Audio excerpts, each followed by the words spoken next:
اور وہ رقم اب تک مکمل واپس نہیں آئی ہے۔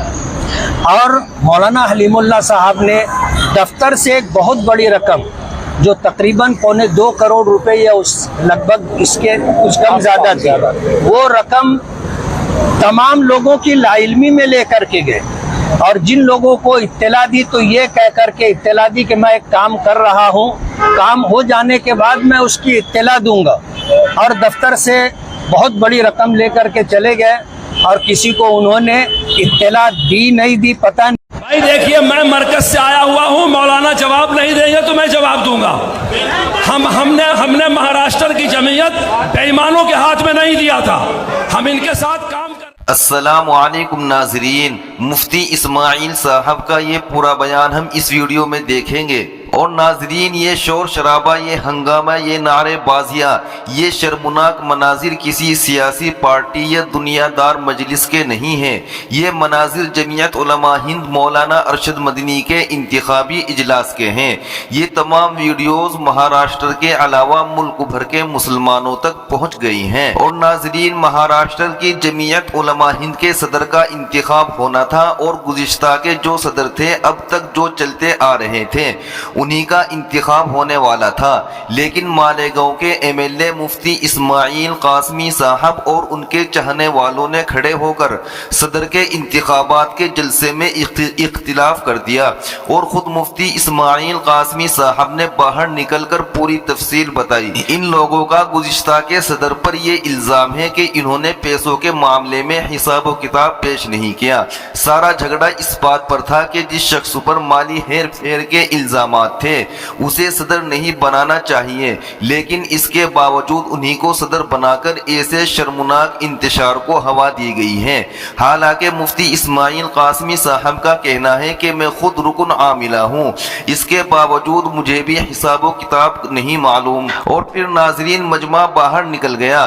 مفتی اسماعیل قاسمی صاحب کا ایک بیان وائرل ہو رہا ہے، پہلے وہ بیان سنتے ہیں، اس کے بعد سمیع اللہ خان جو مشہور صحافی ہیں، انہوں نے مولانا ارشد مدنی کی جمعیت کے جھگڑے پر کیا کہا، وہ ضرور دیکھیے۔ نصلی علی رسول الکریم، اما بعد۔ آج بتاریخ 6 اکتوبر 2024 بمبئی مہاراشٹر کے کیپٹل میں حج ہاؤس کے اندر آئندہ ٹرم کے لیے انتخابی اجلاس تھا۔ اس اجلاس میں تمام تر کارروائی جاری رکھتے ہوئے یہ بات کہی گئی، انتخاب کا نام پیش ہونے سے پہلے میں نے چاہا کہ میں اپنی کچھ بات رکھوں، تو مجھے دستور بتا کر کے کہنے سے روکا گیا کہ انتخابی مجلس میں کسی کو تقریر کرنے کی اجازت نہیں۔ اور اس کے بعد یہ بات کہی گئی، جب نام پیش ہوا 3 نام آئے تو میرے نام کے متعلق یہ بات کہی گئی کہ صدر محترم کی پسند یہ ہے کہ کوئی سیاسی شخص ہماری جماعت کا صدر نہ بنے۔ ظاہر بات ہے یہ چیز دستور میں نہیں ہے۔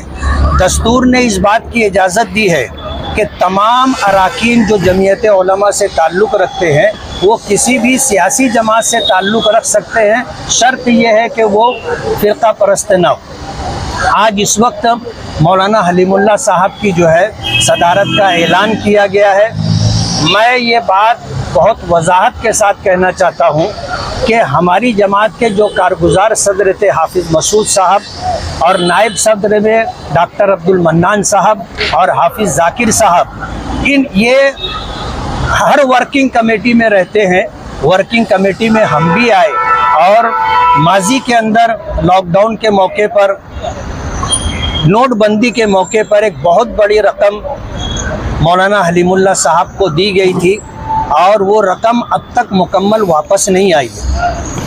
اور مولانا حلیم اللہ صاحب نے دفتر سے ایک بہت بڑی رقم جو تقریباً 2.25 کروڑ روپے یا لگ بھگ اس کے کچھ کم زیادہ تھی، وہ رقم تمام لوگوں کی لا علمی میں لے کر کے گئے، اور جن لوگوں کو اطلاع دی تو یہ کہہ کر کے اطلاع دی کہ میں ایک کام کر رہا ہوں، کام ہو جانے کے بعد میں اس کی اطلاع دوں گا، اور دفتر سے بہت بڑی رقم لے کر کے چلے گئے، اور کسی کو انہوں نے اطلاع دی نہیں دی، پتہ نہیں۔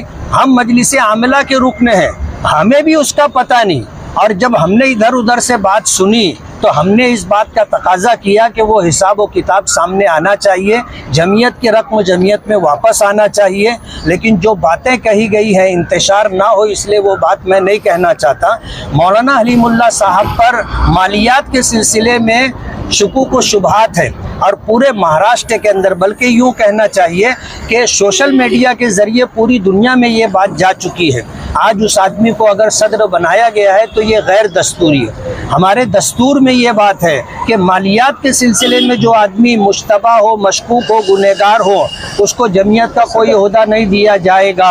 آج مولانا حلیم اللہ صاحب کو جو عہدہ دیا گیا ہے، میں یہ مانتا ہوں کہ مالیات کے سلسلے میں جو باتیں ہیں اس کا تصفیہ کیے بغیر اور حساب و کتاب مکمل دیے بغیر ان کا انتخاب غیر دستوری ہے۔ تو ناظرین، مشہور صحافی سمیع اللہ خان نے اس پر کیا کہا وہ بھی آپ ضرور سنیے۔ وہ لکھتے ہیں کہ یہ شور شرابہ، یہ ہنگامہ، یہ نعرے بازیاں، یہ شرمناک مناظر کسی سیاسی پارٹی یا دنیا دار مجلس کے نہیں ہیں، یہ مناظر جمعیت علماء ہند ارشد مدنی کے انتخابی اجلاس کے ہیں۔ یہ تمام ویڈیوز مہاراشٹر کے علاوہ ملک بھر کے مسلمانوں تک پہنچ گئی ہیں، اور اب تک کئی ایک مسلمان جن کا تعلق عصری شعبوں سے ہیں انہوں نے اس بابت مجھ سے سوالات بھی کیے ہیں۔ دینی پیشوائی کا لبادہ اوڑھے لوگوں کی یہ صورتحال مناظر دیکھ کر مجھے بہت زیادہ افسوس اور شرمندگی ہے۔ صورتحال اتنی زیادہ مخدوش رہی کہ جمعیت علماء ہند مہاراشٹر کے سینئر اور قدیم رہنما مفتی اسماعیل قاسمی صاحب نے باہر نکل کر اس انتخابی اجلاس کے خلاف خود اپنا اختلافی بیان جاری کروایا اور انتخاب کو غیر دستوری قرار دیا۔ سارا جھگڑا اس بات پر تھا کہ جس شخص پر مالی ہیر پھیر کے الزامات تھے اسے صدر نہیں بنانا چاہیے، لیکن اس کے باوجود انہی کو صدر بنا کر ایسے شرمناک انتشار کو ہوا دی گئی، اور اب یہ ساری افسوسناک صورتحال سوشل میڈیا کے ذریعے وائرل ہو چکی ہیں، اور لوگ ہم سے بھی سوال کر رہے ہیں کہ علماء کی جمعیت میں یہ سب کیا ہو رہا، حتیٰ کہ اب اس انتخابی اجلاس میں ہونے والے انتشار کی وجہ سے مالی ہیر پھیر کا معاملہ بھی عام مسلمانوں تک پہنچ گیا ہے۔ خطرہ یہ ہے کہ ایسی خبروں پر اب ایجنسیاں بھی متوجہ ہو سکتی ہیں، کیونکہ رقم بہت زیادہ ہے۔ ان تمام صورتحال کو سامنے رکھ کر آپ اپنے دل پر ہاتھ رکھ کر جواب دیجئے کہ ملی تنظیموں کے خلاف عام مسلمانوں میں بڑھتی ہوئی عدم اعتماد کی فضا کا ذمہ دار کون ہے، اور اس درجہ انتشار و افتراق اور ہیر پھیر کے ملزمین کیا کسی بھی ملی عہدے پر رہنے کے مستحق ہیں؟ کیا یہ لوگ علماء کی عزت افزائی کر رہے ہیں یا علماء کی بچی کھچی ساکھ کا بھی جنازہ نکال رہے ہیں؟ جمعیت علماء ہند ارشد مدنی کے مہاراشٹر انتخابی اجلاس میں آج جو تماشا ہوا ہے وہ اہل دین اور علماء کے وقار کو بدنام کرنے والا ہے، شرمسار کرنے والا ہے۔ یہ جو کچھ ہوا ہے اس کے نقصان کی بھرپائی کبھی نہیں ہو سکتی۔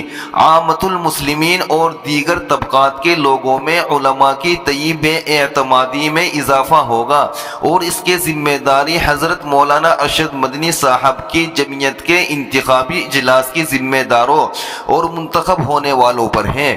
اہل مدارس اور طبقہ علماء کے لیے یہ بے حد شرمناک واقعہ ہے۔ ہم اس واقعے کی مذمت کرتے ہیں۔